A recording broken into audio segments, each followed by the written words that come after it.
print them. And so Ouma is this guy over here. And these are the latest photos from Ghana, right? Yeah. So I'll screen them again.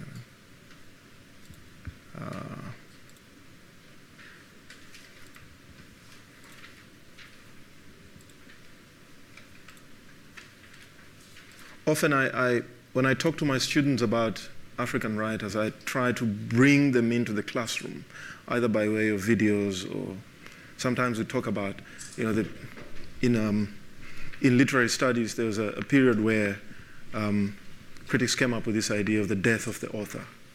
And these were really critics who were interested in the text, and they were not interested in context. And they were interested in the form of the text and what the text, whether it's a novel or a play or a poem, what it does. And for them, the author didn't quite count. But I think over the years, other forms of criticism have kind of come up, and contexts and biographical contexts become important whenever we read text. So I always insist to my students that you cannot extricate a text from its conditions of production.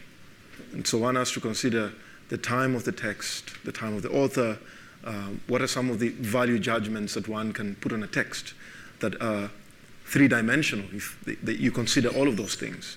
So this is why I like, bringing photographs and videos into the classroom.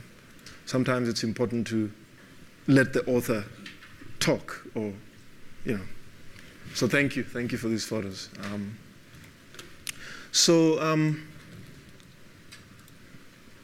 Just to pick up from some of the concerns that I raised yesterday, you'll notice that if you've read both texts, A Grain of Wheat and The Beautiful Ones Are Not Yet Born, you'll notice that they're similar concerns for both Ngugi wa Thiong'o and Ouma. They're both trying to grapple with this moment of independence. They're both trying to grapple with the expectations of this independence, albeit in different ways. A Grain of Wheat focuses on the period just before independence and the doubts that are beginning to creep in into that project of independence. Ouma's The Beautiful Ones Are Not Yet Born dives in straight into the disillusionment of independence in the first decade of Ghana's independence between 1957 and 1967. And so Ouma's The Beautiful Ones Are Not Yet Born digs into even more deeper philosophical questions around freedom and choice. The idea of independence came with the promise of freedom, and therefore the promise of more choices for the people who were previously colonized. But of course, those choices and that freedom immediately came under question for various reasons. I always remember the one interview that Chinua Achebe gave in the 80s when somebody was asking him, why are many African countries corrupt? Why are political practices in the continent, why are they corrupt? And one of the reasons he gave, which was quite interesting, he said that obviously there's a sense of agency on the part of people who occupy political positions, and they must be held into account. But one of the things he said that was interesting was that the system of colonialism did not prepare anyone to be democratic, and the people who took over, without saying that they have to take the blame for some of their own, that they don't have to take the blame for some of their own practices, that indeed they inherited a system that was not going to allow for any kind of democracy. It was a system that worked with patronage. It was a system that was designed to create dependencies, and it was upon them anyway to try and break those dependencies. And many of these writers that I'm talking about, we're calling the first generation of African writers, considered themselves radicals at the time. And for them, independence meant a relatively radical break from practices of colonialism, which meant that the leaders who took over needed to begin to focus on the larger, lower socioeconomic classes. And for them, it was building institutions that were going to benefit many of the people who were previously marginalized and who were not part of the emerging middle class in many of these countries. And this is why I assume that after the Second World War and the rise of the Cold War at the time, left-thinking radical ideas were very much part of the daily reality of people at the time. And so that's why someone like Ngugi ends up embracing Marxism, and you can see that people like Ouma consider themselves radical. They consider themselves as people who think about the everyday man and woman in the street, other than the political classes who've inherited some kind of privilege from former colonial masters. And so Ouma and Ngugi can come into this conversation in different ways. And if you start reading The Beautiful Ones Are Not Yet Born, you'll see that one of the first reactions that I had as a student when I first read this novel, obviously there was a lot of kind of excremental imagery, and there's despair, and everything is lost and gone. When you read through the novel, there's something of a very dark future for this country, and you wonder, where is that hope going to come from? I don't know what your experience has been in reading the novel. But interestingly, within the novel itself, it's a project of regeneration, in fact. That in fact, if you look at how the man, this guy who's characterized as the man, how he thinks about freedom and choice against the corruption and the failure of decolonization, it's a deeply ethical and moral project of regeneration. So it will be interesting to balance your immediate apprehension of the text when you read it and other interpretations that might allow you to see an actual project of regeneration that is going on. But I'm going to touch on that in a moment. I just want to start with the project of independence that Ngugi, in A Grain of Wheat, was trying to grapple with at the moment of the Union Jack going down and the Kenyan flag going up. And there's a passage that I'd like to read here that I assume is going to set us on a path, on the part of Ouma, of questions of freedom and choice and some of the simmering concerns and anxieties about freedom. And so in A Grain of Wheat, in chapter 14, the first two paragraphs, Kenya gained her uhuru from the British on the 12th of December 1963. A minute before midnight, lights were put out at the Nairobi Stadium so that people from all over the country and the world who had gathered there for the midnight ceremony were swallowed by the darkness. In the dark, the Union Jack was quickly lowered. When next the lights came on, the new Kenya flag was flying and fluttering and waving in the air. The police band played the new national anthem, and the crowd cheered continuously when they saw the flag was black and red and green. The cheering sounded like one intense cracking of many trees falling on the thick mud in the stadium. In our village, and despite the drizzling rain, men and women and children, it seemed, had emptied themselves into the streets, where they sang and danced in the mud. Because it was dark, they put oil lamps at the doorsteps to light the streets. As usual, on such occasions, some young men walked in gangs carrying torches, laughed and whispered in dark corners and the fringes, really looking for love mates among the crowd. Mothers warned their daughters to take care not to be raped in the dark. The girls danced in the middle, thrusting out their buttocks provokingly, knowing that the men in corners watched them. Everybody waited for something to happen. This waiting, which is put in quotes, waiting, and the uncertainty that went with it, like a woman torn between fear and joy during birth motions, was a taut chord beneath the screams and the shouts and the laughter. And I think this paragraph puts a lot of things in perspective. Uncertainty, the waiting, the anxiety that is simmering on the ground. And I think as readers, this moment, which comes towards the end of the novel, has been building up with the character Mugo. When we take ourselves through the journey in Mugo's mind throughout the novel, this is exactly what is ominous and is waiting to happen. There's something bubbling under the surface. And this uncertainty and the waiting comes with a kind of existential crisis that is about to unfold about freedom. What does freedom entail apart from accumulation, apart from inheriting positions, apart from, and these are the deep philosophical questions that are at play in The Beautiful Ones Are Not Yet Born. And I think that Ouma continues this project in the first decade of independence. So I wanted to flag this out just to make the connection between the two texts. But I'm going to touch on that, and I'm going to play a video of Ghana's independence. And I'd like you to listen very carefully to what Kwame Nkrumah says when he acknowledges all the people who for him, are part of this project of independence. It would be interesting for you to think about all the people he mentions. But, so, and of course the title, Great Expectations, and it should be the morning, sorry. I think this is actually meant, yeah, I think that's what I meant.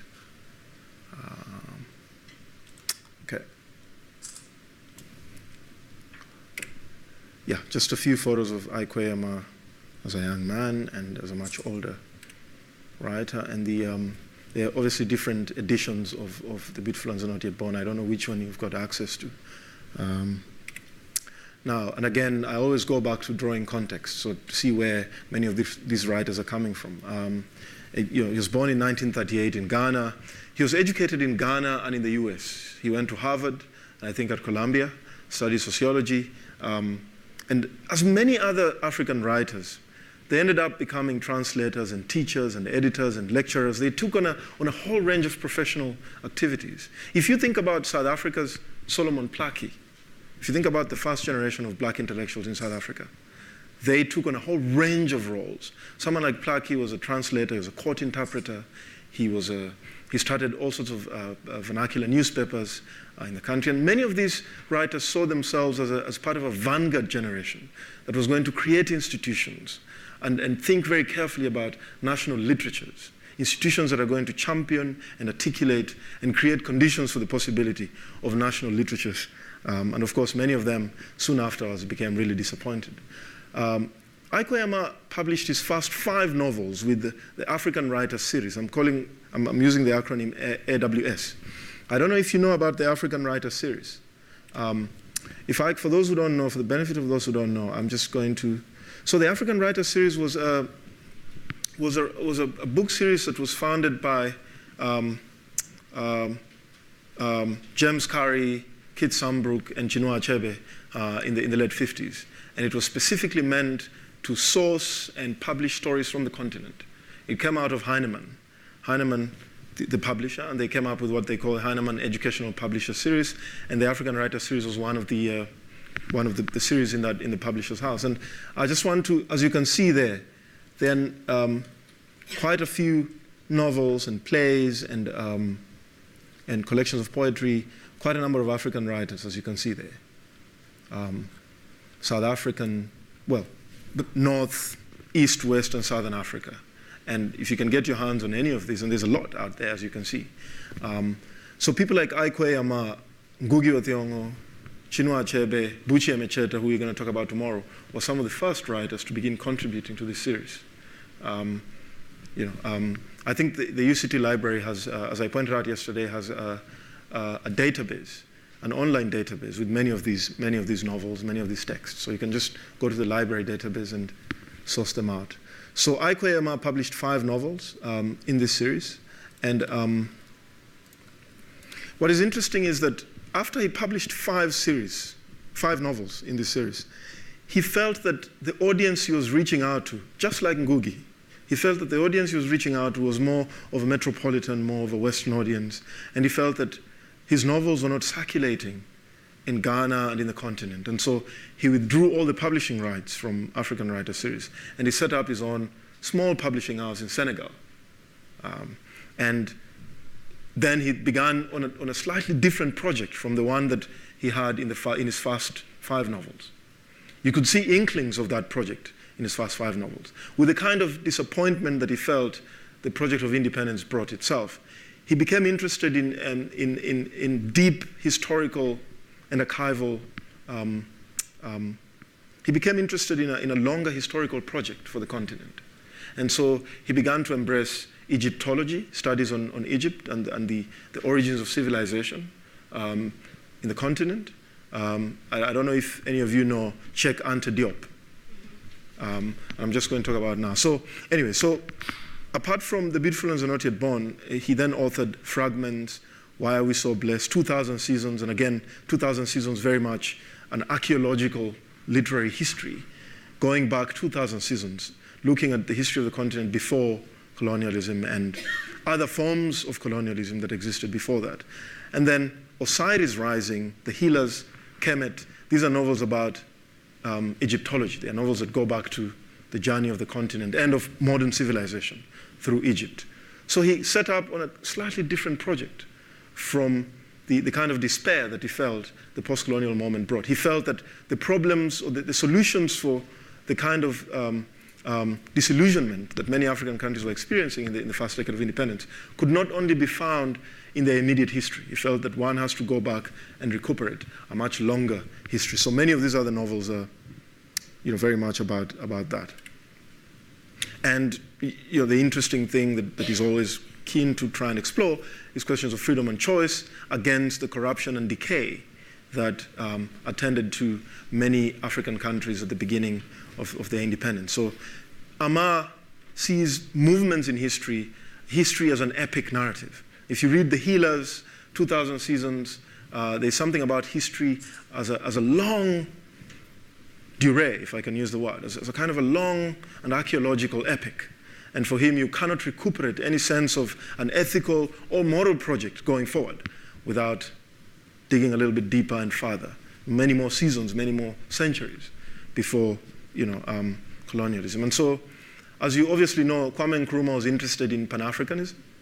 When Ghana got its independence in 1957, one of the things, if you read the longer history of black intellectual thought and of many Africans who were in the mid-19th, late 19th, early 20th century, who were traveling around the world, Ghana became a very important country for particularly the black diaspora in North America and the Caribbean. And so Kwame Nkrumah comes off the project of Pan-Africanism that was set up by people like W.E.B. Du Bois in the US, amongst others, and all the congresses that were happening from 1900. And Ghana was one of the only countries in the continent that held the Pan-African Congress after independence. And so Kwame Nkrumah's project of independence very much built on ideas of a Pan-African project, a kind of a continental identity. So one of the things that he managed to do was to begin focusing on a continental Pan-Africanism as opposed to a global kind of Pan-Africanism. So his focus for him was on the rest of the continent. As many other countries got their independence, how can Africa as a continent begin to think of itself as a collective identity? So he was very much invested in that project. And one of the reasons why he was deposed in a coup was that people in Ghana felt that the project that he was trying to put together was bigger than the country, and it was taking away from the very local concerns of the country itself. And they felt that it's like when you think about contemporary political cultures, when you think about people who've worked in government, if you think about foreign policy, where you're told that some presidents focus more on foreign policy as opposed to. So one of the reasons why people felt Ghana wasn't going forward was that he was out there championing for the continent when they had their own problems. But that's one of many other reasons. So, as I pointed out, Aikwe Ouma was interested in Egyptology. His later novels, like Kemet, very much trying to work on that. And I mentioned Cheikh Anta Diop, who's a very important scholar who studied Egyptology. And one of the key books that he wrote was African Origin of Civilization, just for your own interest. One of the things that Aikwe Ouma also championed for was the adoption of Swahili as a continental language. Yesterday, somebody asked me a question about the language debate, and I pointed out that in the early 60s, many African writers were torn between either writing in European languages or colonial languages, or writing in languages of the continent, or picking up one language that is spoken in many countries in the continent, making it a lingua franca. So Aikwe Ouma was one of the few people who thought that a language like Swahili would work as a kind of a continental lingua franca. Wole Soyinka, I don't know if you know Wole Soyinka, was also one of the champions of that in the language debate. And of course, it's obviously more complicated. The complication obviously comes from questions around audiences, questions around translation, a rising middle class in the continent, the Anglophone economy, which is extremely overdetermining and dominant. So all of those questions then began getting unpacked. But the difference between the language debate in the early 60s and now is obviously that now there's a bigger corpus of African writers. There's a whole discipline of African literature. There's a bigger middle class in the continent. There are institutions that can balance the weight of these different arguments. And so it will be interesting to reflect on the language debate now as opposed to in the early 60s. Right? So if you can indulge me for a moment, I'm going to play this video.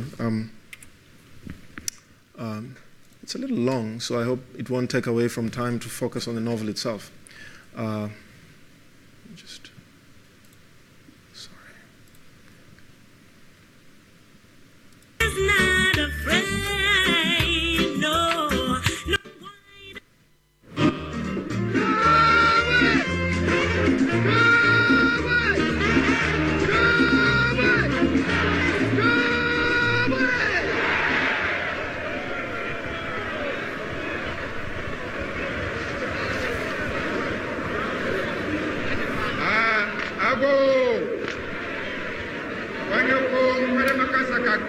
Is that too dark?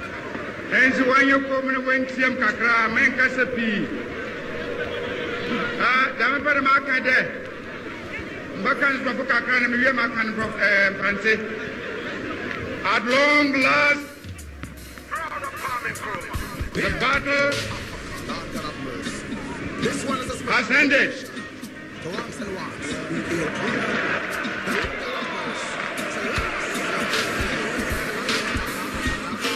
And thus, Ghana, your beloved country, is free forever.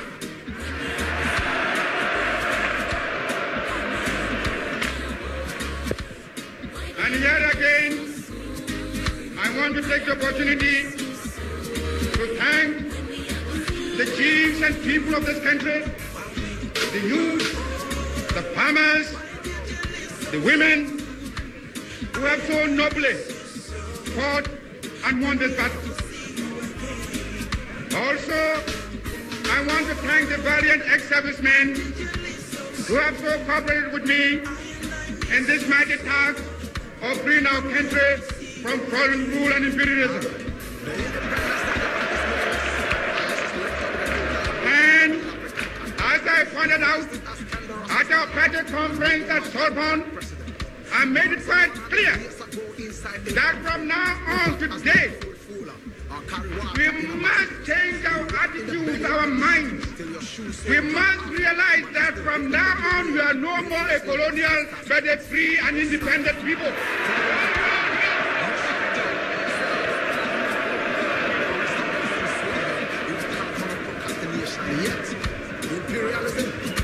But also, as I pointed out, that also entails hard work. I am depending upon the millions of the country, the chiefs and people, to help me to reshape the destiny of this country. We are prepared to build it up and make it a nation that will be respected by every other nation in the world.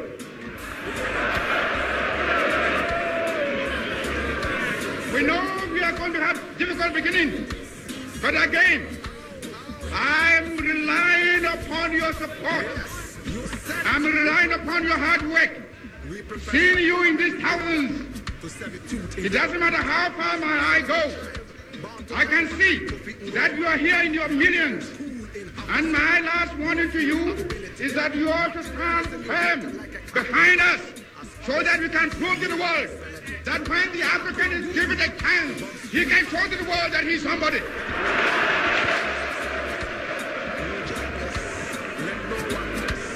We are waiting. We shall no more go back to sleep anymore. Today, from now on, there is a new African in the world. That new African is ready to fight his own battle and show that after all, the black man is capable of managing his own affairs. We are going to demonstrate to the world, to the other nations, young as we are, that we are prepared to lay our own foundation. As I said in the assembly just minutes ago, I made it point that we are going to see that we create our own African personality and identity. It's the only way in which we can show the world that we are ready for our own battle. But today, may I call upon you all that at this great day, let us all remember that nothing in the world can be done unless it has the purported support of God. We have done the battle, and we again rededicate ourselves not only in the struggle to emancipate other territories in Africa. Our independence is meaningless unless it's linked up with the total liberation of the African continent.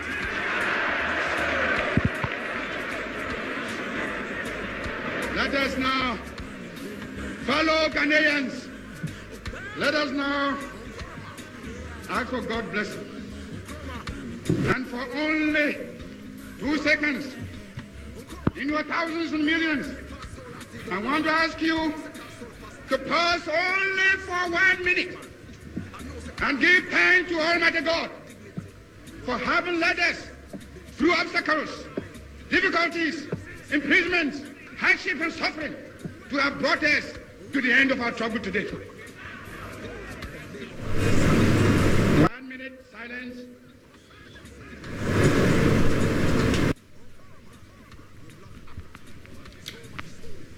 Ghana is free forever. I think I'll stop there. So as you can see that the euphoria, the kind of euphoria that attended that moment, and this idea of a continental identity that he had in mind. But if you listen to the speech at first, he thanks everybody, and he says all the chiefs and farmers. And of course, what is interesting is that many of those chiefs collaborated with the British. Many of the chiefs who were part of the system of colonial governance were very much the so-called traitors. And there's a blank slate that seems to attend to this moment, which then begins to expose itself. And if you read A Grain of Wheat again, you'll see that Ngugi is very much kind of fingering those cracks that were about to become the gulfs of war, in fact. By the late 60s, he was deposed. There was a wave of military coups all over the continent. And so the project of independence clearly hadn't been thought through as carefully by the people who took over this power. In fact, if you want to think about, for me, if you're thinking about a history of the continent in the 60s and the 70s, if you want to get the actual structural feeling of that history, you'll have to read the literature, because many of the authors who were publishing at the time, they were coming at this problem of independence from a different angle. And those are the people who are actually fingering the cracks that were happening at that time. I gave you the example of Peter Abrahams, a South African author who left in the 40s, went in exile. He was in Ghana at some point, then ended up in Jamaica, where he is at the moment. He decided he's not going to come back. He's 97. He says he's not going to come back to South Africa. But you can see why. If you read a novel that he wrote called Aredfo Domo in 1958, you can see that he was cautioning against these great expectations. He was cautioning against a rising political class that was going to dominate everything, that was going to accumulate wealth, that was going to not really care about a national project. And many of these, part of this kind of prophetic moments of this prophetic kind of projects that people like Peter Abrahams and Ngugi wa Thiong'o are thinking about very much come from the Caribbean.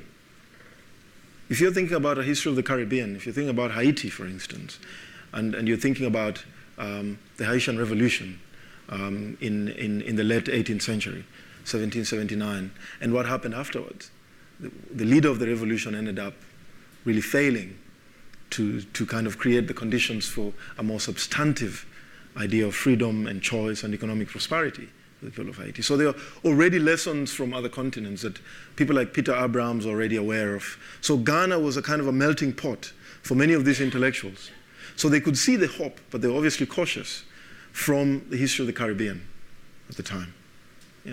So if you're thinking about Jamaica and you're thinking about Eric Williams, who talks about capitalism and slavery and the dynamic that continues to play itself in the continent, then you'll be able to see that there was already intellectual work that was supposed to prepare many African thinkers and leaders better, but obviously it didn't.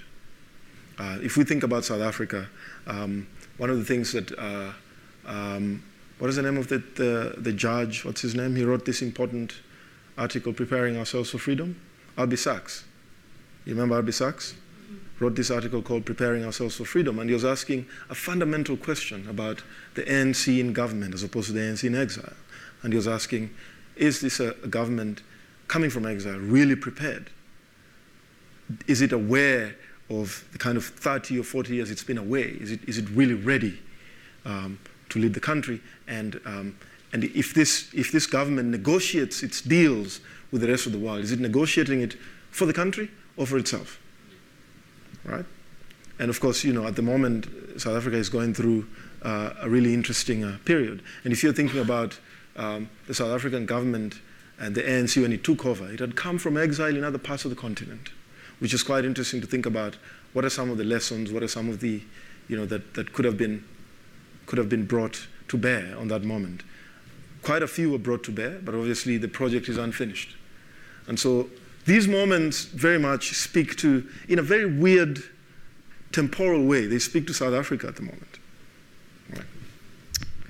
And it's interesting to juxtapose these different realities at the moment.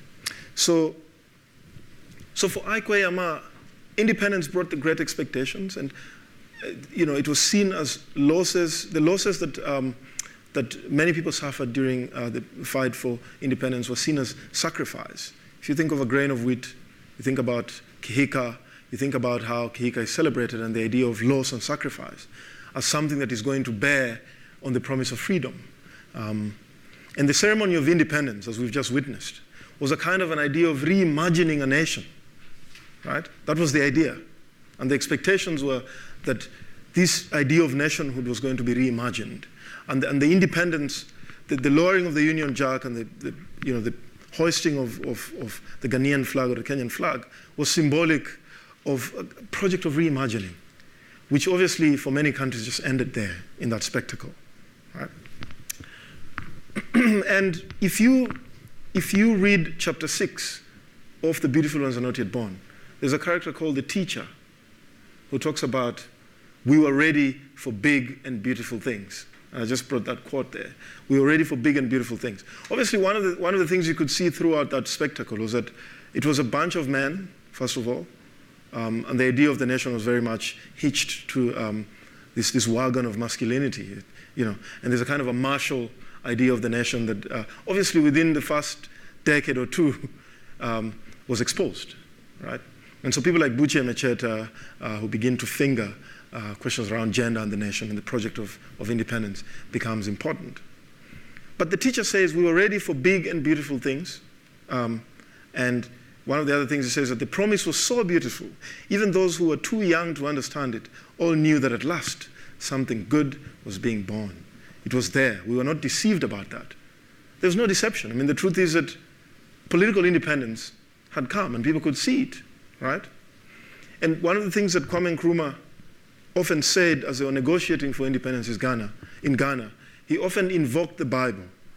There's a verse that says, seek ye the kingdom of God, and any avid Bible readers, seek ye the kingdom of God and everything else will follow. So he invokes that to say, seek ye the political kingdom. So for him, seeking the political kingdom was the ultimate priority of the fight for independence. And of course, after that, then what? What does the project of freedom itself entail? How do you populate it with more substance other than the political kingdom? I don't know whether South Africa's political history in the last 20 years has something to offer in terms of thinking about how political party cultures have kind of changed. And you have these parties that are now kind of fingering the cracks that are beyond the political kingdom, and they're offering themselves as, offering other kinds of freedom that are in fact very substantive for many people in the country, So, and again, I'm just quoting from Ngugi's A Grain of Wheat. Everybody waited for something to happen. This waiting and the uncertainty that went with it was a taut chord beneath the screams and the shouts and the laughter. And again, the juxtaposition of the rhetoric of nationalism and the actual project of decolonization, that tension. And one of the things that Frantz Fanon talks about in The Wretched of the Earth, in the chapter I was talking about yesterday, on the pitfalls of national consciousness was that there's a difference between the project of nationalism, which many of these political leaders were coming with at that moment of independence, as opposed to that of national liberation.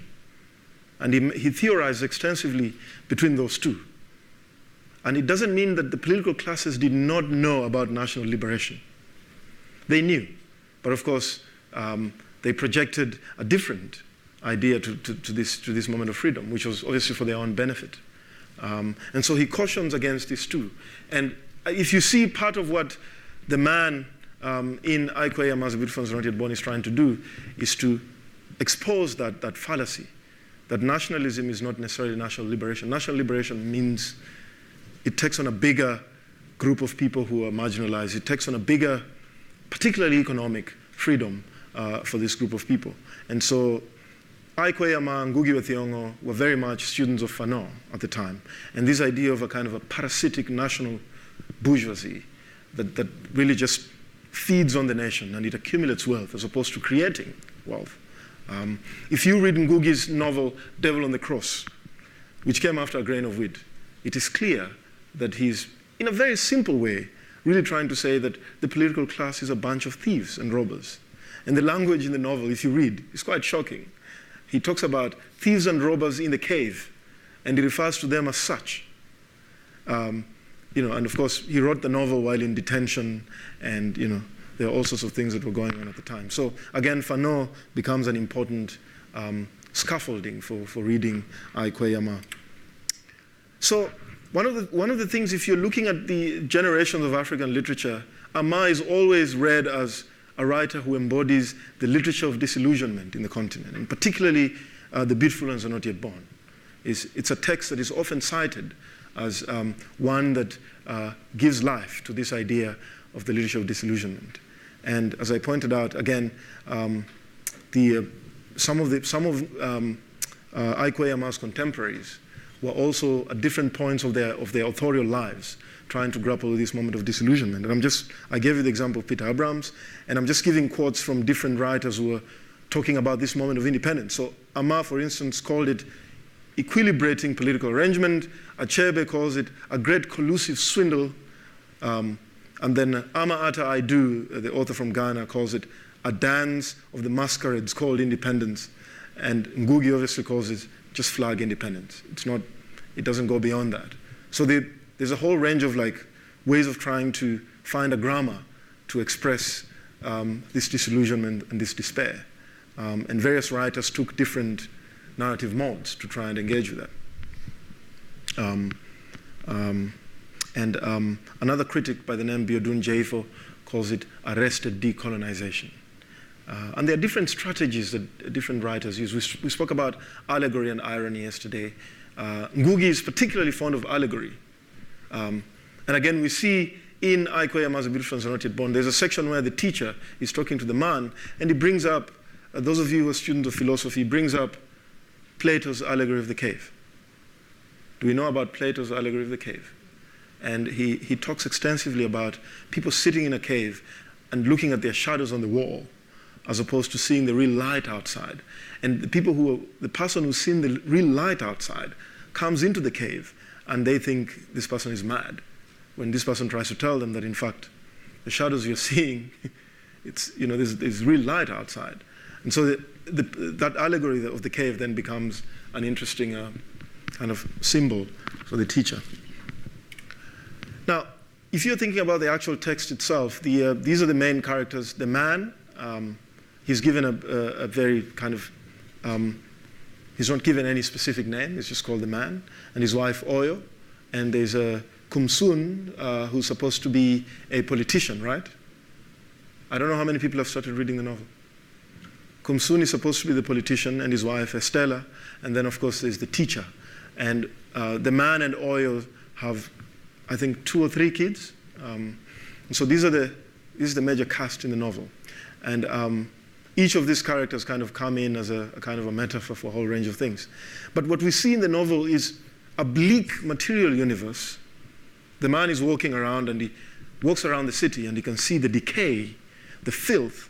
He's riding in the bus. I mean, the first chapter, I don't know what you made of it, when I first read the novel and I read the first chapter, there was something quite visceral about it, and also very funny.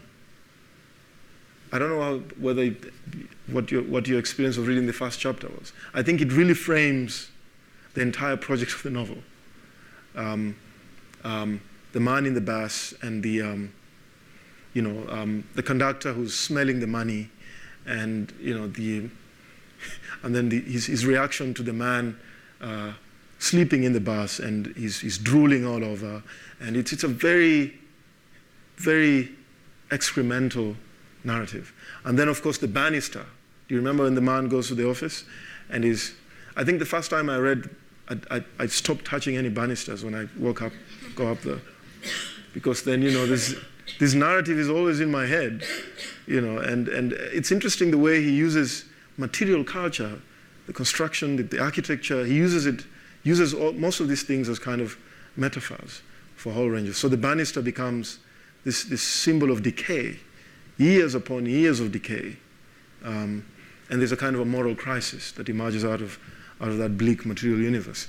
So it's a very visceral text, eh? I don't know how you felt, and you can smell certain things when you read the novel. You can hear. It's a very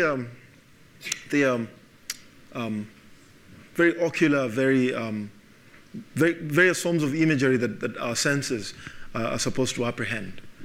So there's this idea of a bleak material universe versus the impossible project of moral regeneration on the part of the man.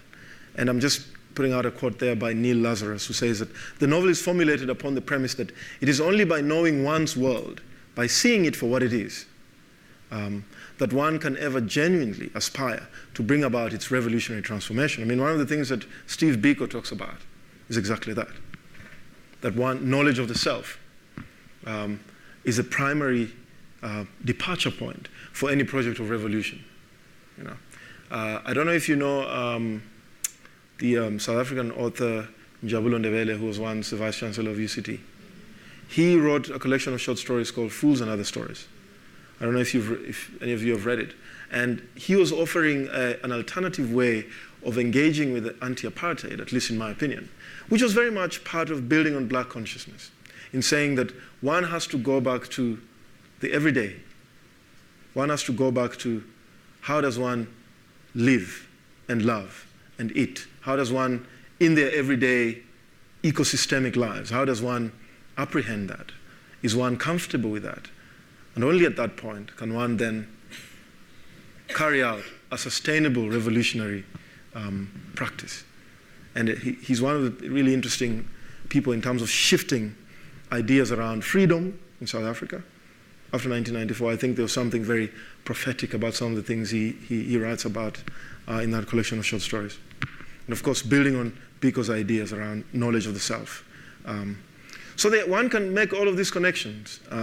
Really, that's the point I'm trying to say. So if you can allow me to just kind of go through some passages in the novel, just to excavate what we've been talking about. We are told that the new world is embedded in the old in the novel. Let me just go to one of the excerpts in the novel. There's a passage here that I am interested in, where the man is walking. I think he's walking to work. Yes. And in the last paragraph on page 9, we are told that the man moved a little less slowly now, keeping to the dark earth beside the gutter that ran the length of the road. He passed by the gloomy building of the post office, and his pace quickened involuntarily as he began descending the steep little hill beyond that. Across the road, at the bottom, the street lamps perfunctorily gave a sudden illumination of the shapes of the row of old commercial buildings, and their light bounced dully off the corrugated iron shelters in front of the shop gates beneath which the watchman slept. And then you've got all those acronyms. He passed by the UTC, the GNTC, the UAC, and the French CFAO. The shops had been there all the time, as far back as he could remember. The GNTC, of course, was regarded as a new thing, but only the name had really changed with independence. The shop had always been there, and in the old days, it had belonged to a rich Greek and was known by his name A.G. Leventis. So in a way, the thing was new. I mean, that's really satirical. It's very... Yet the stories that were sometimes hard about it were not stories of something young and vigorous, but the same old stories of money changing hands and throats getting moistened and palms getting greased. Only this time, if the old stories aroused any anger, there was nowhere for it to go. The sons of the nation were now in charge, and it's an indictment. The sons of the nation were now in charge, after all. How completely the new thing took after the old. The sons of the nation. And again, it's that kind of genealogical narrative. So that paragraph for me captures very clearly that, there's nothing new in the new. And of course, we are told that it was simply a change of embezzlers. People who had embezzled before, and a new generation of embezzlers. The colonialists and a new generation of neo-colonialists. And the idea of Nkrumah and his party, because Nkrumah's party obviously came into power and it promised all these things, and the party was seen as the route to economic freedom. And I mean, I don't know if there's some deja vu in South Africa at the moment. The idea that the party is your mother and your father, it will provide for you. And there are all these ideas that were from, Stalinist Russia, from the early 20th century, from, ideas around political parties and the state and strong states, and that then became grounds in which various forms of patronage began to build themselves around. So there's a passage around Nkrumah's party. Often when I think about political parties now, I wonder whether much has changed, because how do you explain the rise of Trump? In a country where, well, I guess he comes from this idea that he's not in any kind of conservative political party, which is quite weird. So I just think that we need a new kind of politics. I don't know how it's going to be organized, in which platform, but political parties are just. So on page 62, you're told that this is the teacher. This is a conversation that the teacher is having with a man. He says, "Why do we waste so much time with sorrow and pity for ourselves? It is true now that we are men, but not so long ago. We were helpless messes of soft flesh and unformed bone, squeezing through bursting mother holes, trailing dung and exhausted blood." And again, there's a lot of this kind of imagery throughout the novel. We could not ask then why it was necessary for us also to grow. So why now should we be shaking our head and wondering bitterly why they are children together with the old, why time does not stop when we ourselves have come to stations where we would like to rest? It is so like a child to wish all movement to cease. And yet the wondering and the shaking and the vomiting horror is not all from the inward sickness of the individual soul. Here we have had a kind of movement that should make even good stomachs go sick. What is painful to the thinking mind is not the movement itself, but the dizzying speed of it. It is that which has been horrible, unnatural, I would have said, had I not stopped myself with asking unnatural according to what kind of nature. When people talk about truth now, in the post-Trump, what is truth, what is fact, what is news, what is not news? Each movement and each growth, each such thing brings with itself its own nature to frustrate our future judgment. Now, whenever I'm able to look past the beauty of the first days, the days of birth, I can see growth. I tell myself that is the way it should be. There is nothing that should break the heart in the progressive movement away from the beauty of the first days. I see growth. That is all I see within my mind. When I can only see, when there is nothing I can feel, I'm not troubled.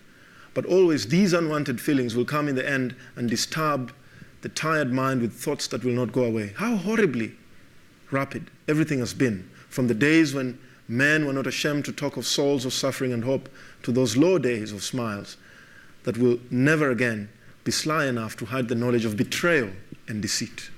Again, from Ngugi's A Grain of Wheat, we see these kind of enduring themes about betrayal and deceit and a moral crisis engendered by these different parties. We are told that Nkrumah's party has come full circle. If you read the next page, he talks about a man-child, like the idea of the nation as a child that is born and within 10 years it's grown old and it's decayed. So he's talking about the man-child and going full circle in a very short period of time. All of these interesting symbologies. And again, the idea of, I remember I said yesterday, Ben Okri, the Nigerian author, talks about, in one of his novels called The Famished Road, he talks about Nigeria in the 80s as the Abiku child, the child that keeps coming and going. If I can quickly contextualize, the Abiku is the idea of a Abiku child comes from the idea of a spirit child, that their children were born to die. And they're born and they die and they come to torment the mother. So it's a whole kind of cultural thing in some parts of Nigeria. If you remember in Things Fall Apart, Okonkwo's daughter, Ezinma, she was an Ogbanje. In Igbo they call it Ogbanje. In Yoruba they call it Abiku, the child who goes and comes back again. And so Ben Okri was using that to refer to these cycles of military coups. And this nation that is born, it dies, born and it dies, like constantly going through a full circle before it actually achieves its full potential. I forgot. And so the teacher goes back to that image of the man-child. And the idea of black skin, white masks. Frantz Fanon's book called Black Skin, White Masks, and this idea of replacing the old masters with new masters. And again, page 126 has a passage that speaks to that. If I can just quickly go there.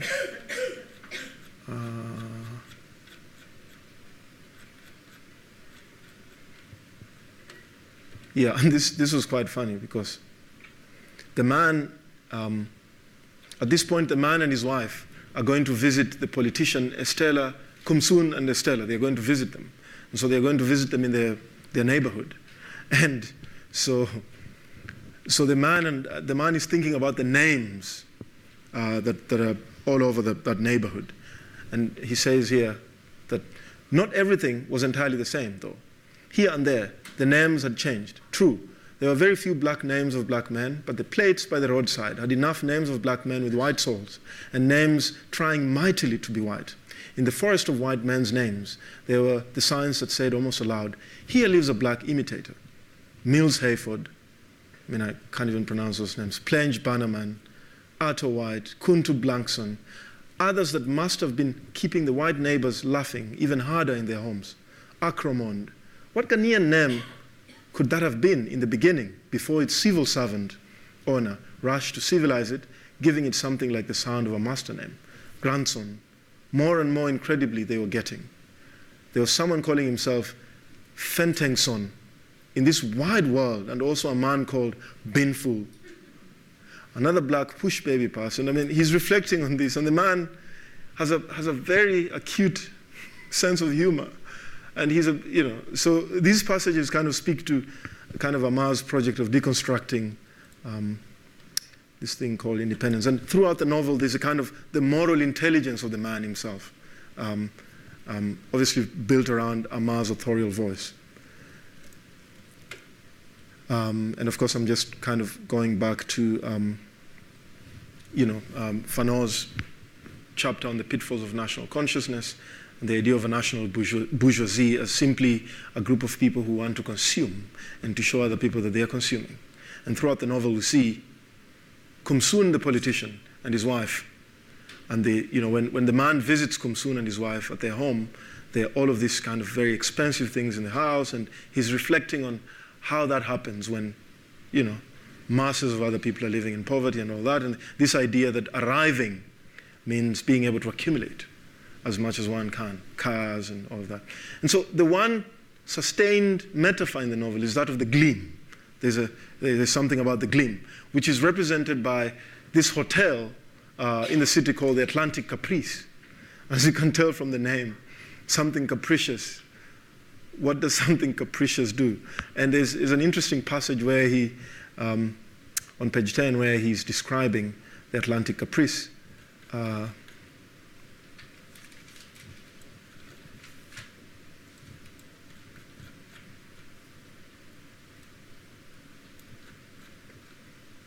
it on page 10? I'm not sure. Oh yeah, here. I think this paragraph. It says, behind the farms, the dim mass of Yenswa Hill rose from the ground, where its form ended. It was now possible to see the sky, still dark, but not so dark as the earth beneath. On top of the hill, commanding it just as it commanded the scene below, its sheer, flat, multi-storied side, an insulting white in the concentrated gleam of the hotel's spotlights, towered the useless structure of the Atlantic caprice. Sometimes it seemed as if the huge building had been put there for a purpose, like that of attracting itself to itself all the massive anger of a people in pain. But then, if there were any angry ones at all these days, they were most certainly feeling the loneliness of mourners at a festival of crazy joy. Perhaps then the purpose of this white thing was to draw onto itself the love of a people hungry for just something such as this. The gleam, in moments of honesty, had a power to produce a disturbing ambiguity within. It would be good to say that the gleam never did attract. It would be good, but it would be far from the truth. And something terrible was happening as time went on. It was getting harder to tell whether the gleam repelled more than it attracted more than it repelled, or just did both at once in one disgustingly confused feeling all the time these heavy days. So that's where Amar's metaphor, or this idea of the gleam, begins to take shape. And it's a kind of a sustained metaphor in the novel, across different passages. And there's this kind of emerging idea of a false consciousness, that you've seen the light, and that for you to arrive, you are in the gleam of arrival. And all of that is kind of mixed with the man's ambiguity towards material things, towards the idea of consumption, which has taken over this society, that for you to be respected and to be seen as an honorable member of the society, you will have consumed, you will have accumulated certain things, and that you will, and these things will always be gleaming, whether it's the cars that you drive that are fast and they are clean and they are, So there's a whole kind of existential narrative around the gleam that is going on. And there's a passage which I'm calling taking the leap of fraud, that for you to be able to transcend your material conditions, you've got to defraud the system. It's the only way for you to bridge that gap. If you remember in the novel, within the first 2 chapters, when the man is in the office, somebody comes and wants to offer him a bribe, right? And then he refuses to take the bribe. And he goes back home to his wife, and his wife says, "Don't you like the things that Kumsun and Estella have? Why didn't you accept the bribe?" But of course, that is not the principle for the man. And so there are interesting passages where this idea of the gleam begins to unfold as a metaphor, an extended metaphor. And there are sections where the author, in fact, offers other alternative ideas of a gleam or attraction or wealth, which is quite interesting. So there's the leap of fraud, and there's an analogy of insects and a street lamp. There's a street lamp, and all these insects are attracted to it. Obviously, we know that the street lamp is not natural light. It's not sustainable light. It's going to be switched off, and then the next thing, what happens? So there are all these kind of parallel metaphors around this idea of the gleam.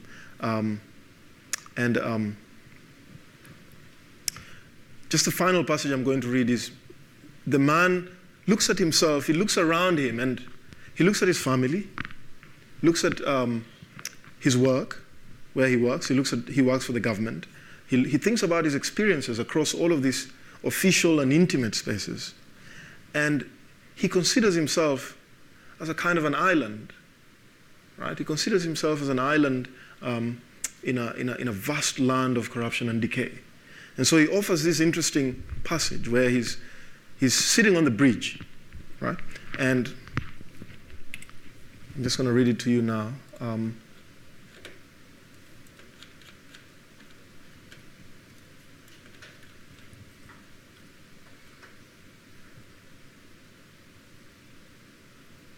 Is it here? Wait a minute. I might have lost that passage.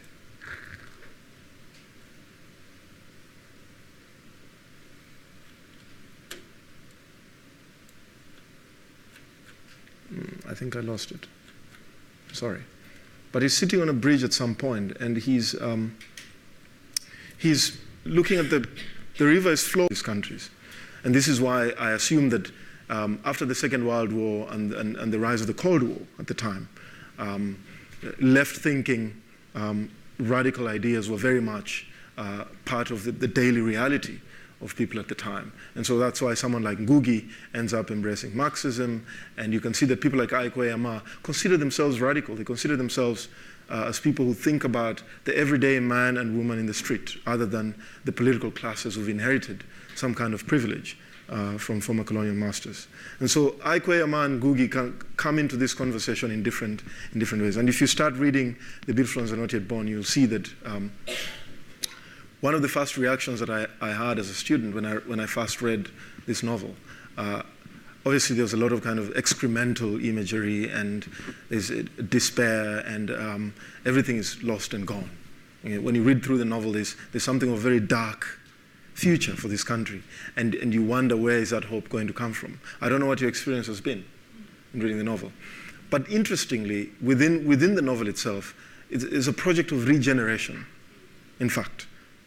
That in fact, if you look at how the man, this guy who's characterized as the man, how he thinks about freedom and choice against the corruption and the failure of decolonization, it's a deeply ethical and moral project of regeneration. So it will be interesting to balance. I always remember the one interview that Chinua Achebe gave in the 80s when somebody was asking him, why are many African countries corrupt? Why are political practices in the continent, why are they corrupt? And one of the reasons he gave, which was quite interesting, he said that obviously there's a sense of agency on the part of people who occupy political positions, and they must be held into account. But one of the things he said that was interesting was that the system of colonialism did not prepare anyone to be democratic. And the people who took over, without saying that they have to take the blame for some of their own, that they don't have to take the blame for some of their own practices, that indeed they inherited a system that was not going to allow for any kind of democracy. It was a system that worked with patronage. It was a system that was designed to create dependencies, and it was upon them anyway to try and break those dependencies. And many of these writers that I'm talking about, we're calling the first generation of African writers, considered themselves radicals at the time. And for them, independence meant a relatively radical break from practices of colonialism, which meant that the leaders who took over needed to begin to focus on the larger, lower socioeconomic classes. And for them, it was building institutions that were going to benefit many of the people who were previously marginalized and who were not part of the emerging middle class in many of the immediate apprehension of the text when you read it, and other interpretations that might allow you to see an actual project of regeneration that is going on. But I'm going to touch on that in a moment. I just want to start with the project of independence that Ngugi, in A Grain of Wheat, was trying to grapple with at the moment of the Union Jack going down and the Kenyan flag going up. And there's a passage that I'd like to read here that I assume is going to set us on a path, on the part of Ouma, of questions of freedom and choice and some of the simmering concerns and anxieties about freedom. And so in A Grain of Wheat, in chapter 14, the first two paragraphs, Kenya gained her uhuru from the British on the 12th of December 1963. A minute before midnight, lights were put out at the Nairobi Stadium so that people from all over the country and the world who had gathered there for the midnight ceremony were swallowed by the darkness. In the dark, the Union Jack was quickly lowered. When next the lights came on, the new Kenya flag was flying and fluttering and waving in the air. The police band played the new national anthem, and the crowd cheered continuously when they saw the flag was black and red and green. The cheering sounded like one intense cracking of many trees falling on the thick mud in the stadium. In our village, and despite the drizzle in them, and so Ouma is this guy over here, and these are the latest photos from Ghana, right?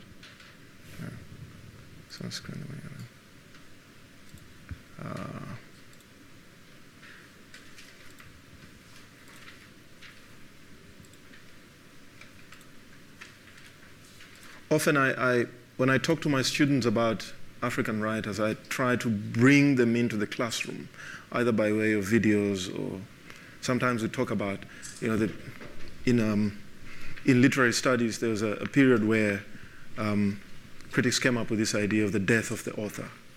And these were really critics who were interested in the text, and they were not interested in context. And they were interested in the form of the text and what the text, whether it's a novel or a play or a poem, what it does. And for them, the author didn't quite count. But I think over the years, other forms of criticism have kind of come up, and contexts and biographical contexts become important whenever we read text. So I always insist to my students that you cannot extricate a text from its conditions of production.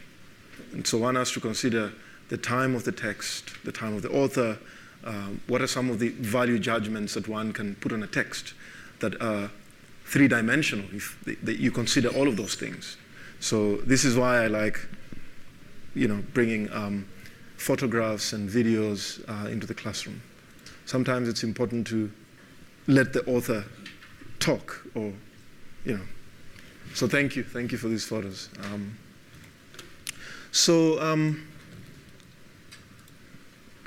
Just to pick up from some of the concerns that I raised yesterday,